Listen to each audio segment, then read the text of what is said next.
Le 2 avril 2016, les jardins de l'Eden Golf Hotel abriteront la 3e édition des soirées Network Barbecue. Avec mademoiselle Nancy Aka, directrice commerciale et marketing de First Communication, nous débattrons de la portée citoyenne de cet événement. Bonjour. Bonjour monsieur. Quels sont les objectifs qui ont motivé la création d'un tel événement sur le networking et le réseautage par la structure First Communication? Les objectifs ont été de créer un réseau fort de professionnels, une synergie de réseaux, c'est-à-dire indépendamment des réseaux individuels que tout le monde peut avoir, on a voulu rentrer pour créer un vaste réseau où tous les professionnels de Côte d'Ivoire allaient être identifiés, où les jeunes pouvaient consulter des personnes beaucoup plus expérimentées, où il y aurait un partage d'expériences, où il y aurait un développement personnel, voilà. Donc, entre autres les raisons qui ont motivé la création de cet événement. On le disait tantôt, le 2 avril, vous lancez la 3e édition de cet événement. Et quel est donc le bilan affiché par les 2 éditions précédentes et quelle est aujourd'hui la portée de cet événement par rapport à l'activité en Côte d'Ivoire? D'accord. Le bilan il est positif. Il est positif parce que en une année, en 2014, on a fait 2 événements consécutifs, un en début d'année et un en fin d'année. Et en 2015, par contre, on a essayé de réfléchir pour apporter toujours un plus, parce que c'est ça aussi la force de First Communication. On veut apporter quelque chose de nouveau à chaque fois, à chaque édition. On veut surprendre, on veut faciliter les échanges entre les personnes.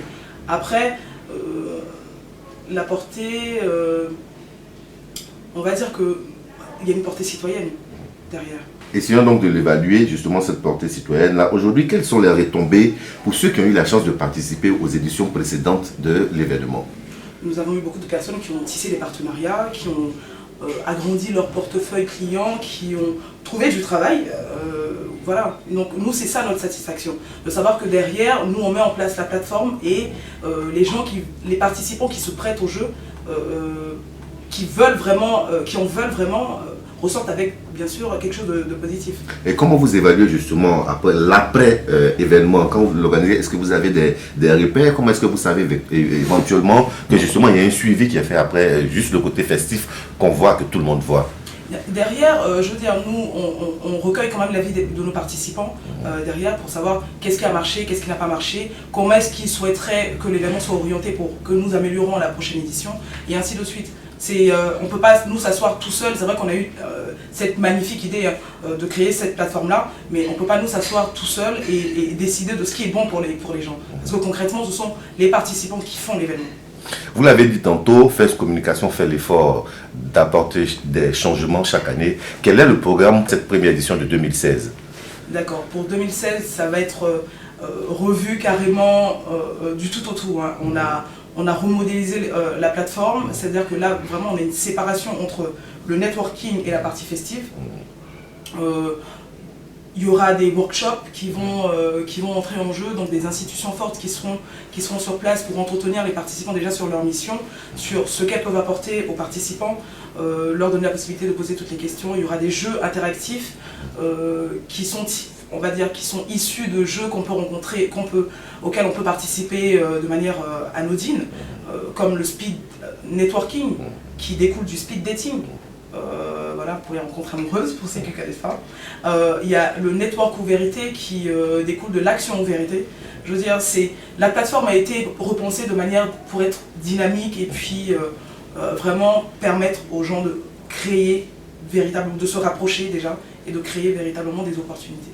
Vous l'avez dit tantôt, il y a une séparation qui s'est opérée justement entre le côté festif et le côté networking. Vous avez donc déjà, on le rappelle, que c'est le 2 avril que vous organisez la soirée festive, mais avant ça, vous avez déjà organisé un événement. Exactement. C'était lequel? Est-ce que vous pouvez nous le présenter? C'était vraiment l'innovation majeure de cette 3e édition. On a fait un Before Network Barbecue, qui était une conférence débat sur le thème même du networking, de l'importance de se créer un réseau, de se construire un réseau, se le créer, se l'agrandir et de l'entretenir.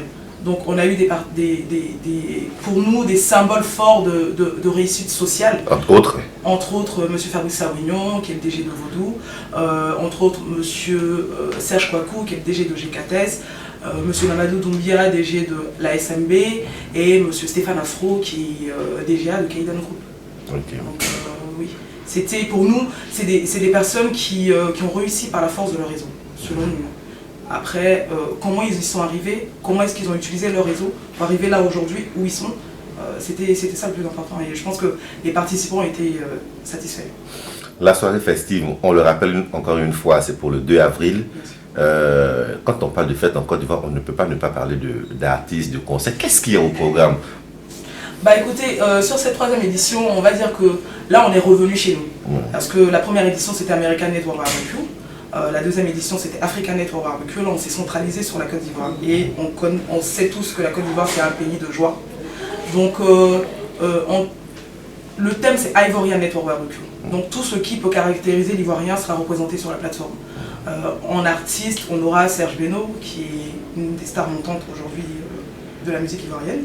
On aura Tour de Garde, on aura les patrons. Donc je veux dire, les différentes mêmes catégories musicales qu'on peut trouver sont représentées. 2 avril, jardin de l'Eden Golf Hotel.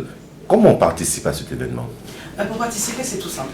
Il faudrait s'inscrire sur la plateforme, le site internet, networkbarbecue.com, se procurer un ticket dans les points de vente, donc Fnac Cap Nord, Cap Sud, Sococé, le Golf Hotel, Nostalgie. Voilà, et le ticket il est à 20 000 francs. 20 000 francs vous donne droit au barbecue à volonté, vous donne droit au concert live, mais surtout vous donne droit au networking, à rencontrer toutes les personnalités, à vous mouvoir sur toute la plateforme, à ne pas être restreint à une seule partie. Merci Nancy. Je vous en prie.